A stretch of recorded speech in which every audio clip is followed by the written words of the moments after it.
And then we actually had a conversation. I was thinking I would get to 4 mortgages because at that point in time, that was about what the lenders would let you have.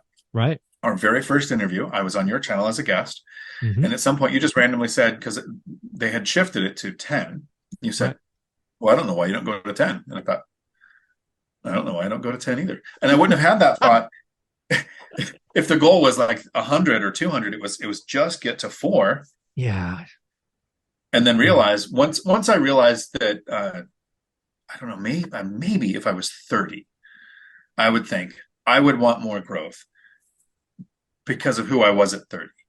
But when in my 40s, it was time freedom. Time freedom beat everything else as far as what was important.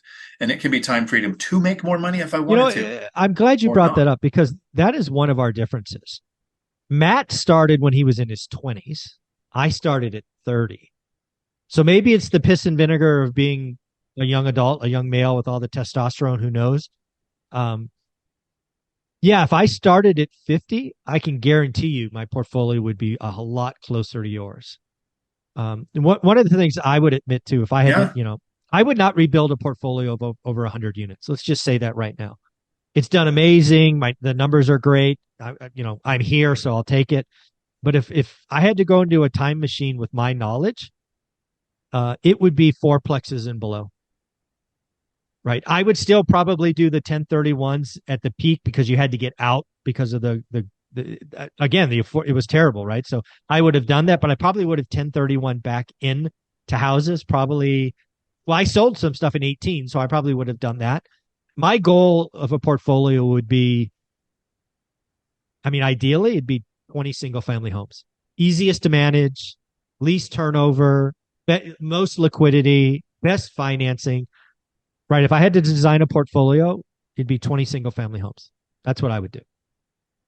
That's so funny. That's almost exact. I'm at 18 units that I consider, other than my fourplex. That's the only one, and even that it's townhome style with their own garages.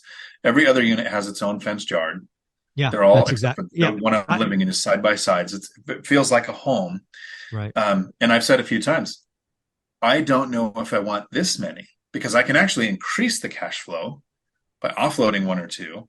And if 3% interest rates weren't such an asset, I might have actually considered that. If I had 6 or 7% interest on Yeah. some If of you these, have I might. 3% debt, Dion, don't pay that off. What are you doing? No. So that's the reason why I had the $500,000 sitting in the bank over this last year, and I was considering, what do I do? Pay off debt, add things. I didn't want to take $100,000 and buy five $400,000 duplexes, right? That was an option. I could have hunted for those Sure. and found them, but that would have added 10 more units to manage. I thought, okay, well, I'll do a burr. Yeah. And then I found a burr house hack. So I've added, up to the 18 units.